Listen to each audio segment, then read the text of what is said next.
Boa tarde. É boa tarde ou boa noite? Eu nunca sei. É boa noite, né? É boa noite. Né? É uma daquelas coisas assim que eu nunca sei, mais ou menos.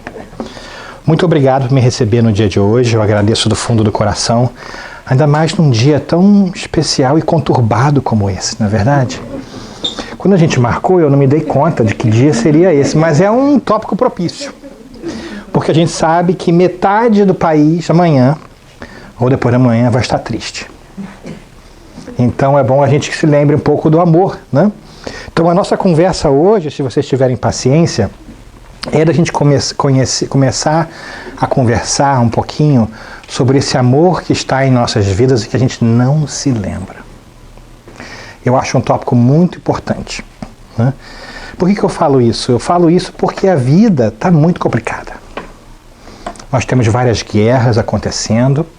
A gente sabe que existe uma intolerância muito grande ainda nesse mundo, onde a gente não consegue conviver uns com os outros. E hoje, esse dia é um exemplo disso. A gente vem brigando politicamente e não aceita a perspectiva um dos outros, chama o outro de qualquer nome no mundo, acha que ele é um imbecil, aquela coisa toda. Né? Então a gente é muito intolerante ainda e tem muita violência também nesse mundo. E sem dúvida o medo também ainda existe. Medo da nossa segurança física, medo de que a nossa vida mude, medo de que amanhã a gente perca nosso emprego, que a economia dê uma reviravolta, medo de várias coisas. Ódio, discriminação. A gente ainda precisa trabalhar muito nesse aspecto. Na verdade, a gente ainda trata as pessoas de maneira diferenciada de acordo com como elas se parecem, onde elas moram, quem elas escolheram amar. Então tá um mundinho ainda um pouco difícil. Vamos concordar? Né? E viver no meio disso tudo é muito complicado. Porque a gente sente isso o tempo todo. Então o que a gente pode fazer? O que a gente pode, de repente, trazer à tona em nossas vidas para a gente não ficar preso só nesse ciclo dificultoso de eleição, de Ucrânia, de guerra na África, de economia, de violência, seja lá o que for, né?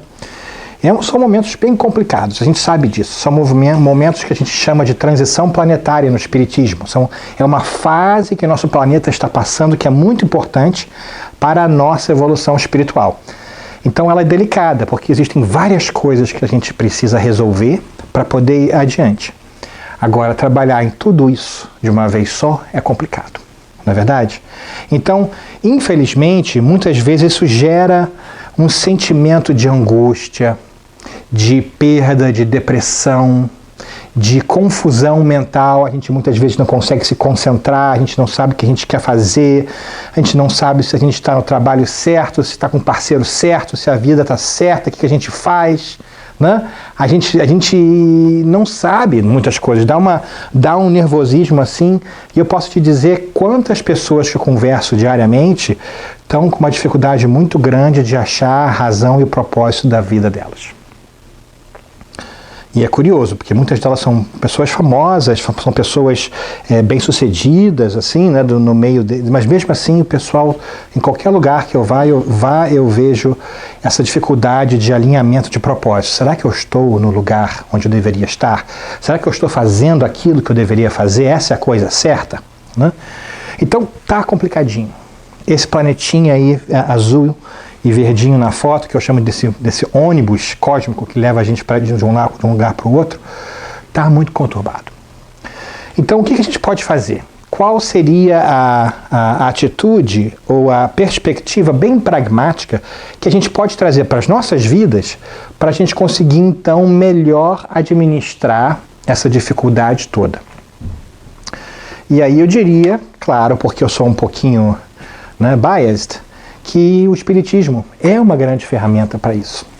E muitas vezes eu gosto de pensar no espiritismo como se fosse uma lente, um óculos, porque ajuda a gente a ver as coisas de maneira diferente. Eu comecei a usar óculos mais ou menos 1 ano atrás, e foi muito curioso, porque quando eu pus os óculos pela primeira vez, aí que eu percebi que eu precisava de óculos.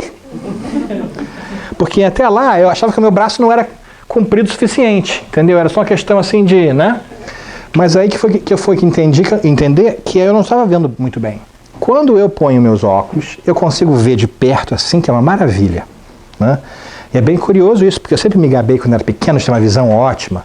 Eu era aquela pessoa que ia fazer teste assim de, né, no oftalmologista e lia a parte de baixo assim, Made in China, sabe aquelas letrinhas bem pequenininhas? Mas hoje em dia não é mais assim, né?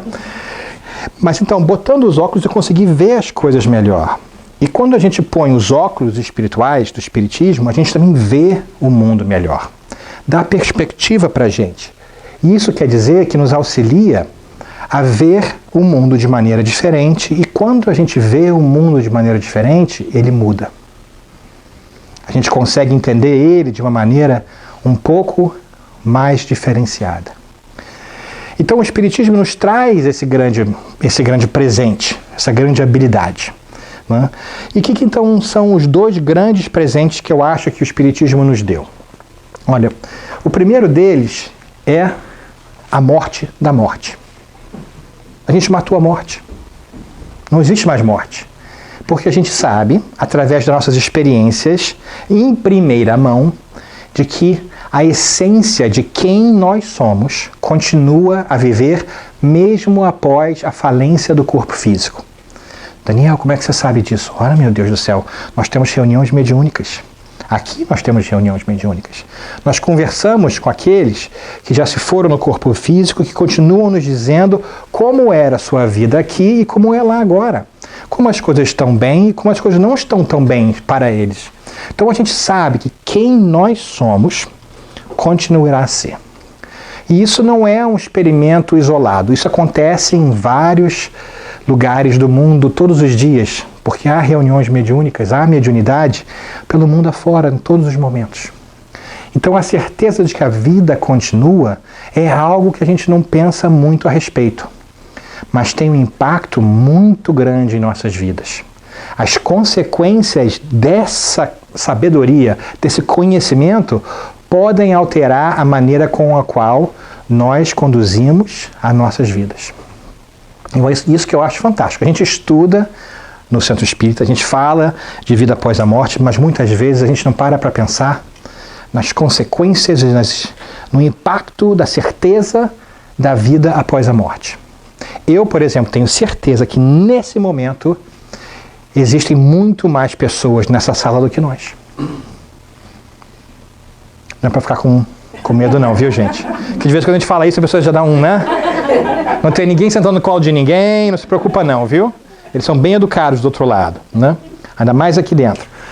Mas por que a gente fala isso? Porque é importante que a gente se lembre que o Espiritismo nos ensinou a tratar a mediunidade de uma maneira muito útil, muito pragmática, que permite a gente entender como funciona esse trâmite entre as vidas, os dois lados da vida, e dessa forma começar a trazer para o nosso coração, de maneira, de repente, paulatina, a certeza de que nós vamos sobreviver à morte do nosso corpo físico.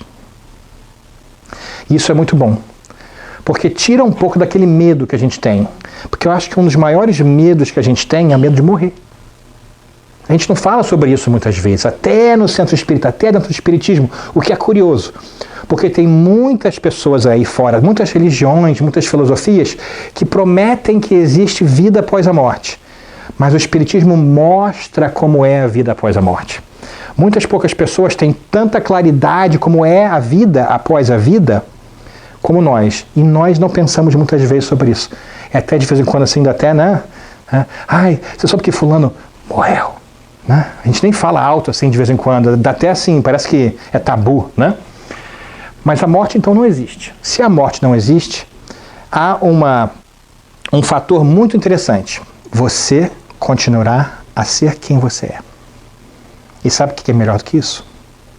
As pessoas que você ama continuarão sendo para sempre. Isso quer dizer que o amor que você tem por aquelas pessoas, embora elas não estejam aqui, nunca vai parar de existir. Agora tem uma coisa que a gente se esquece.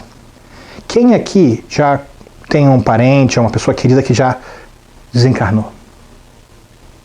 Pergunta retórica. Pode levantar a mão, pode não levantar a mão, você que sabe, né? Vocês pararam de amar essa pessoa? Então, por que a gente pensa que a pessoa parou de nos amar? A gente se esquece que do outro lado da vida, nesse momento, essas pessoas estão nos amando. Mas no nosso dia a dia, na nossa dificuldade de pagar o mortgage, pagar o carro, pegar a criança na escola, ir para o trabalho, ir para quem vai ganhar na votação, aquela coisa toda, né? A gente se esquece disso, a gente se fecha para esse amor que vem do outro lado. Então o amor é uma certeza que não dá para a gente ignorar. E o outro grande presente que o Espiritismo nos dá é não só a vida após a morte, mas a reencarnação. A reciclagem das experiências. Não é verdade?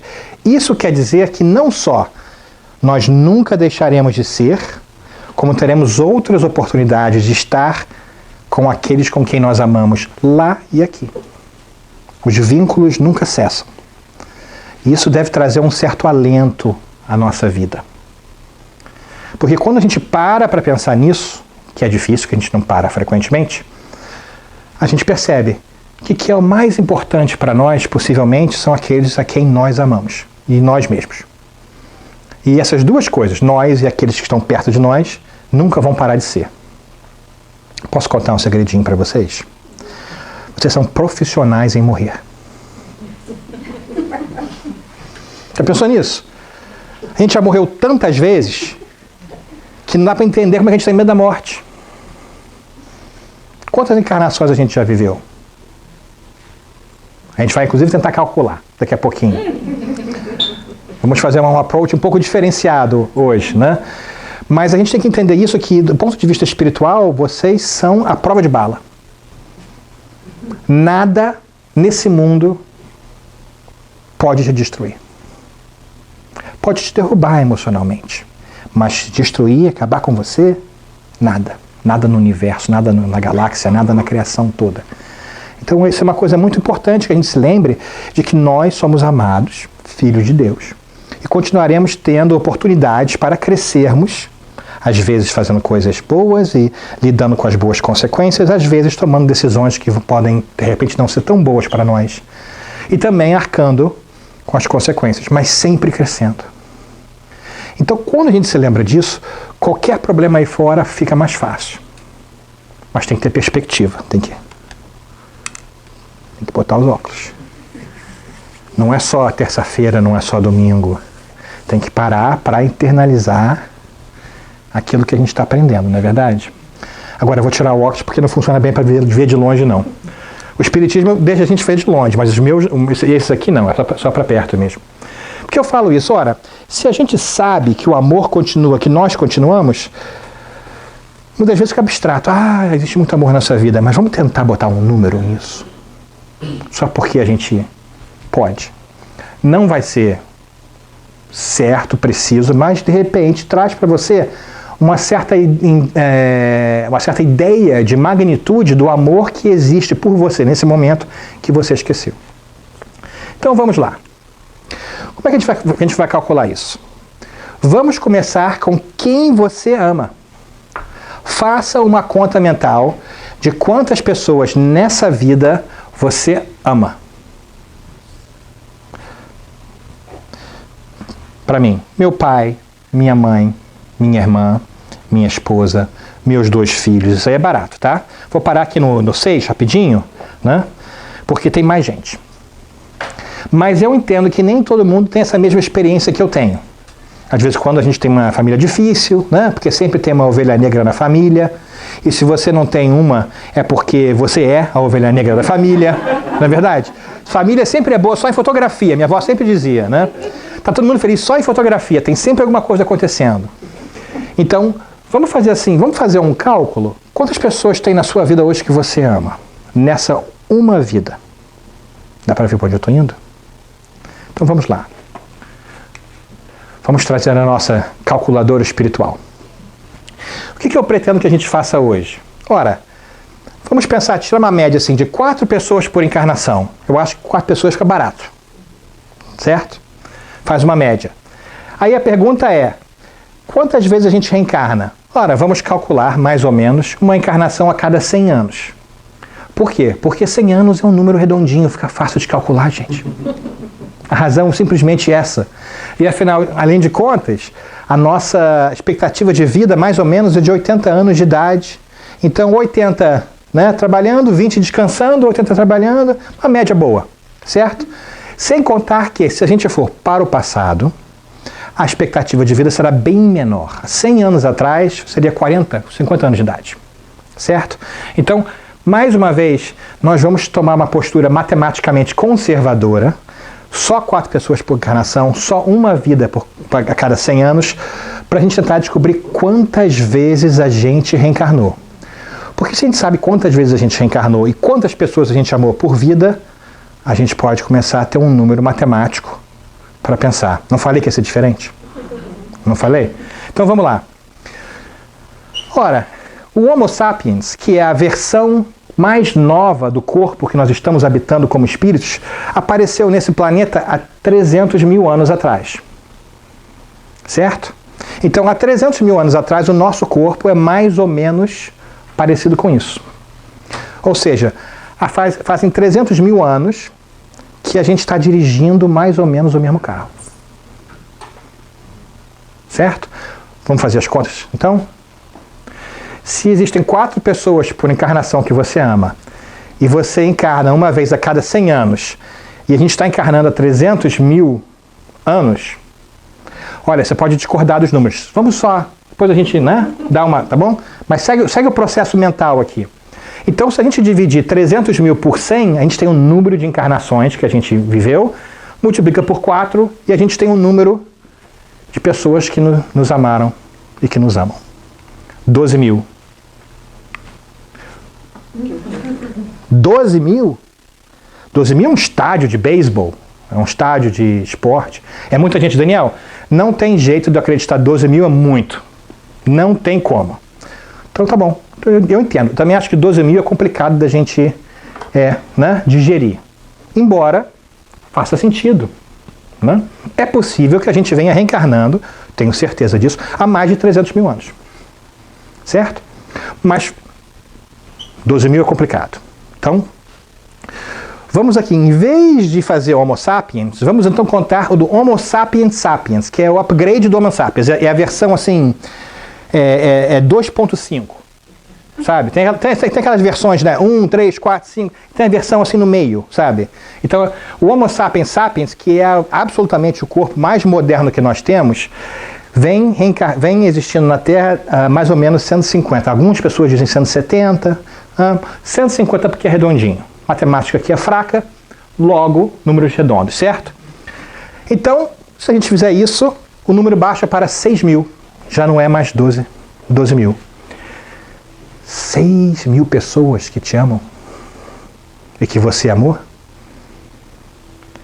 Ah, Daniel, mas peraí. Eu venho estudando no nosso grupo de estudo, eu sei que 6 mil é ótimo, mas eu sei que a gente não conhece pessoas novas em todas as encarnações. A gente vem muitas vezes juntos, como família. Então, há o famoso repeteco, certo? Há pessoas que vêm com a gente em muitas encarnações. Aí que entra o desconto dos amigos e da família.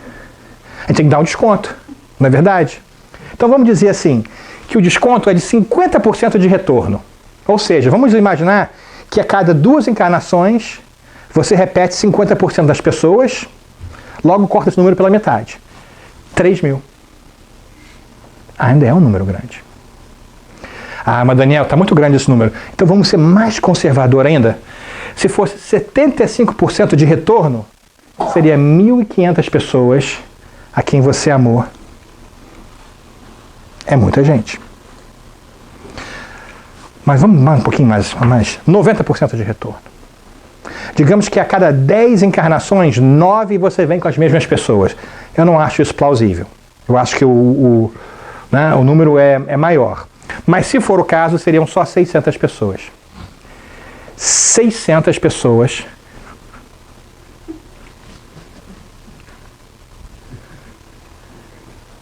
que amam você. E que você não se lembra. Ah, mas Daniel, eu também venho estudando e eu sei que nem todo mundo reencarna ao mesmo tempo. Então nós temos que dar um desconto dos encarnados. Porque é possível que uma certa porcentagem dessas pessoas que já reencarnaram comigo em vidas passadas estão reencarnadas agora e também não se lembrem de mim nesse momento. Estão encarnadas em outro lugar, ou estão perto de mim, não sei, mas vamos dar um outro desconto, 50%. Vamos imaginar que metade das pessoas com que você conviveu estão encarnadas agora e, portanto, não se lembram de vocês, a outra metade está esperando. 300 pessoas ainda é um número. 300 pessoas. Há pelo menos 300 pessoas que te amam e te apoiam nesse momento no mundo espiritual. Pensa bem, 300 pessoas. Quantas pessoas nós temos aqui? Mais ou menos 30. 10 vezes essa sala. Há o que há do mundo espiritual para você, nesse momento. Conservadoramente falando. Já pode pensar nisso? Uau! Você pode discordar da matemática. Faça a sua própria matemática. Corte o número ainda mais. Se fosse 50, eu ainda achava legal. Mas é possível que o número seja maior. Isso são de pessoas com quem você já teve um passado reencarnatório em algum momento da sua existência espiritual. Isso olhando para trás. Posso te dar uma boa notícia? Daqui para frente só vai aumentar. Porque você não vai parar de reencarnar. Vai? Não. E as chances são de que você vai, inclusive, cada vez que você encarna mais e você se desenvolve espiritualmente, a sua capacidade de amar e aceitar o próximo aumenta. Então aquele número de 4 por encarnação se torna muito mais amplo. Sem contar aquela ideia do que o amigo do meu amigo é meu amigo. Ou seja, você pode ter um amigo espiritual que gosta muito de você, que tem um outro amigo que gosta muito dele, que estão no mundo espiritual nesse momento, e embora aquele amigo não lhe conheça, em determinado momento ele pode vir também a te amar ou te ajudar, porque o amigo dele te ama. Vocês estão entendendo a beleza da arquitetura divina? Dá para entender a quantidade de relacionamentos positivos e bons que a gente tem na nossa vida espiritual, da qual a gente não se dá conta? Se a gente parasse para pensar só naqueles que já partiram, que estão perto de nós, que nós gostamos muito nessa vida, já seria uma boa lembrança. Mas se nós conseguirmos alargar a nossa perspectiva espiritual para começar a pensar no amor que existe para a gente, do ponto de vista espiritual, da qual a gente não se lembra,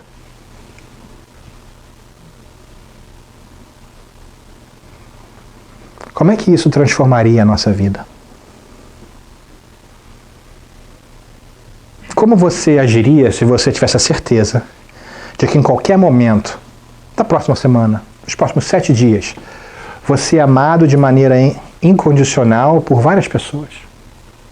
300 pessoas. Olha, gente, eu nem chamei aqui os chefes ainda, né? Não falei nem do amor de Jesus, não falei do amor de Deus, né? Que isso aí fica até mais, assim, mais complicado, certo? Em termos de qualidade do amor, não é verdade? Quando a gente toma esse ângulo espiritual, que o Espiritismo nos proporciona, porque a gente começa a entender que a vida vai além da vida, e que nós reencarnamos várias vezes, a gente vai perceber que com essa visão espiritual, fica mais fácil a gente tolerar as dificuldades do mundo. Porque a gente sabe que a gente não está sozinho, a gente sabe que em todo momento a gente é amado. Quantos de nós, vamos ser sinceros, quantos de nós de vez em quando se sente incompreendido, abandonado, sozinho, né? A gente se esquece disso, disso. Porque a gente está tão travado na nossa percepção espiritual, física ainda, que não percebe o espiritual. É preciso que a gente pratique. que a gente se lembre, o músculo espiritual, ele precisa ser exercitado. É por isso que é bom vir ao centro espírita. Vamos falar francamente, ninguém precisa vir ao centro espírita para aprender espiritismo. A gente pode ler e aprender teoricamente em casa. Isso é uma pessoa muito boa aí, lá de fora. Mas como é bom vir aqui, abraçar, conviver, lidar com as pessoas chatas, que isso também tem aqui, que sempre tem um chato, não é verdade? Não precisa falar quem é não, viu? Mas uma das grandes belezas do Centro Espírita é que nos dá esse fórum, essa oportunidade de a gente conviver com pessoas diferentes, que também estão querendo ser uma pessoa melhor.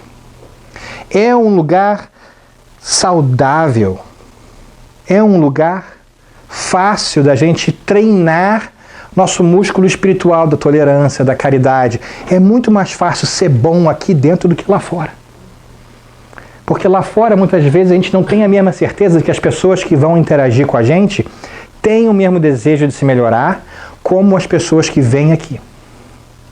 Meu Deus do céu, se você saiu de casa hoje para vir para cá, não sei quanto tempo você dirigiu, você fez um esforço para investir em você de alguma maneira. Isso é muito bonito.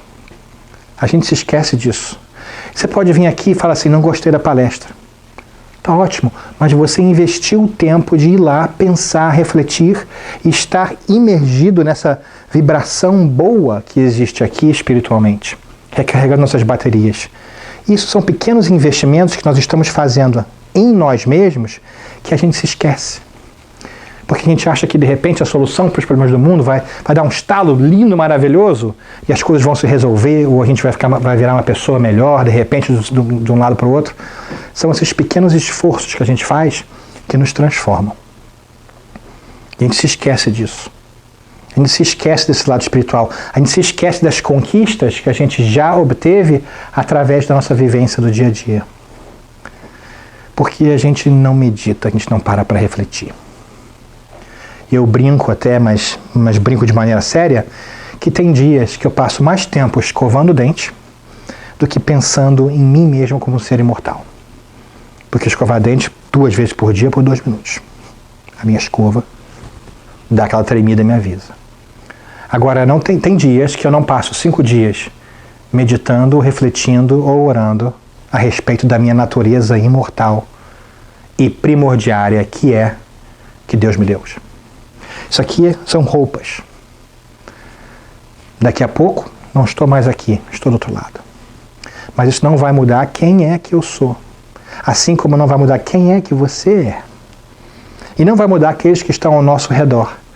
Então, por que não investir um pouquinho de tempo para a gente criar essa certeza dentro do nosso coração? A nossa cabeça sabe, nosso coração ainda tem dificuldade. O Livro dos Espíritos nos diz que primeiro vem o conhecimento intelectual, depois vem a prática, a moralidade. Eu acho que a jornada mais complicada, mais longa que tem, são os 30 centímetros daqui para cá. Então como é que a gente faz isso?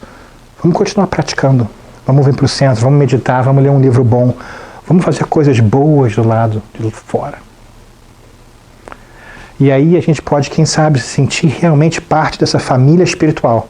Quando os bons espíritos usam esse termo de família espiritual, eu acho porque eles conseguem entender esses entrelaços que existem por várias encarnações. E a nossa família espiritual só vai crescer, e só vai crescer cada vez mais rápido. Porque cada vez mais a gente tem a capacidade de amar, e logo a gente vai conhecer mais pessoas. Quantas pessoas você já não conheceu aqui no Centro Espírita? Que de repente adicionaram na sua vida. Eu sempre falo para as pessoas, e o pessoal de vez em quando até acha que eu estou assim, enchendo o saco, mas é verdade. O Espiritismo me deu um grande presente, que foi a maneira de ver a vida de forma diferente. Mudou a maneira pela qual eu entendo a vida.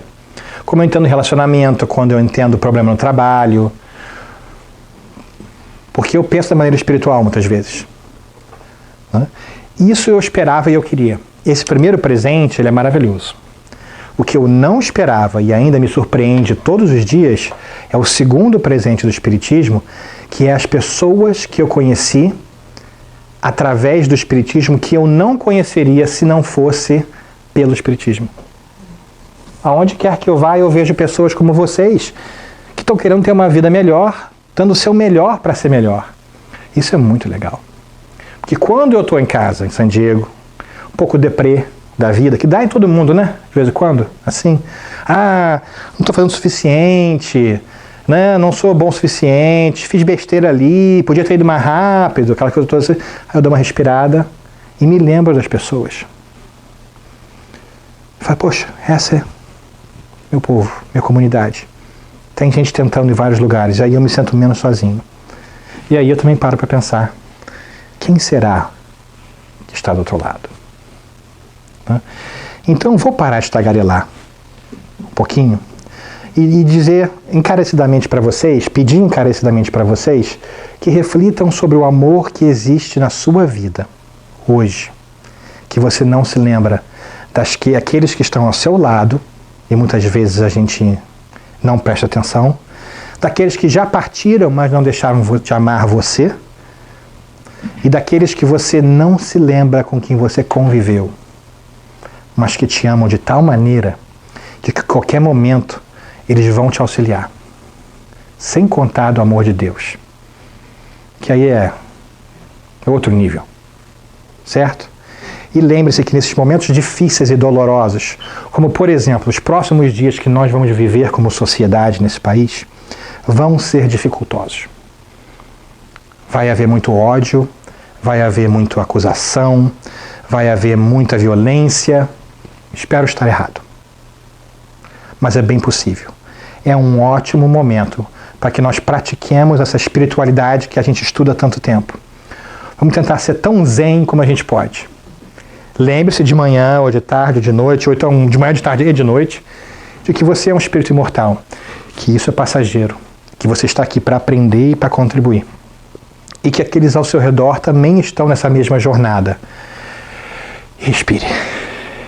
Dê uma respirada a mais antes de replicar, de reagir. Porque aí a gente vai começar a contribuir para o mundo de uma maneira muito boa, muito simples. Mas o que a gente precisa no mundo é isso. A gente precisa se lembrar que nós não somos concorrentes uns com os outros. Que para eu ser feliz, você não tem que ficar triste. Isso não é por aí. Nós temos que competir, entre aspas, com nós mesmos. Será que a gente consegue ser um pouquinho melhor hoje do que a gente era ontem? Porque isso vai trazer felicidade para a gente. E é bom que a gente reflita sobre a nossa atuação, sobre a nossa atualidade, sobre a nossa natureza espiritual, todo dia um pouquinho. Você é filho de Deus. Deus lhe pôs aqui para que você cresça e contribua para o mundo em geral. Deus é bom. E se Deus é bom, nunca vai te dar um problema além das suas forças. Porque senão seria um Deus mau. E se fosse Deus mau, não seria Deus, por definição, não é verdade? Então, todos os problemas que vêm na sua vida, os famosos pepinos, como eu gosto de dizer, que vêm para a sua vida, quando você põe o seu óculos espiritual, quando você ora de uma maneira espiritual, reencarnatória, esses problemas são o quê? Elogios. É Deus dizendo, parabéns, você já tem capacidade de resolver esse problema, ou de sanar o seu passado. E o que vai acontecer quando você resolver esse problema? Vai vir outro. Ai, Daniel, mas que, poxa, que fala motivadora que você nos deu agora nesse momento. Mas quando a gente pensa espiritualmente, não é isso. É isso que a gente pediu. Tem fila para encarnar. Gente, você chega, por favor, deixa eu ir. Não, mas por quê? Não, porque eu quero trabalhar, eu quero resolver. Né? Então, a gente veio não para tirar férias espirituais, mas para trabalhar. E eu tenho certeza que esse trabalho que vocês fazem todos os dias vai continuar a fazer uma grande diferença. Parabéns! Parabéns por tudo que vocês fazem diariamente, que muitas vezes passa despercebido. Pare e reflita como você é uma pessoa melhor hoje do que você era 10 anos atrás, há 5 anos atrás. Veja como você pode contribuir não só para o centro espírita, mas para a sociedade ao seu redor. E isso pode começar através da tolerância uns com os outros, aceitação uns com os outros, mesmo que sejam diferentes. As pessoas pensam diferente. não é verdade? É normal isso. E quem sabe assim a gente possa voltar para esse grande presente que o Espiritismo nos dá, que é essa perspectiva maior espiritual. Eu acho que a vida vai ficar mais fácil. E as dores vão ficar menores. E a alegria vai aos poucos ficar mais presente em nossas vidas. No final das contas, isso é que importa, não é verdade? Então eu agradeço do fundo do coração e eu espero que vocês me contem como mais uma pessoa na sua conta do amor. Mais uma pessoa que está do seu lado, né, aqui e para o futuro. Que Deus nos abençoe, tá bom?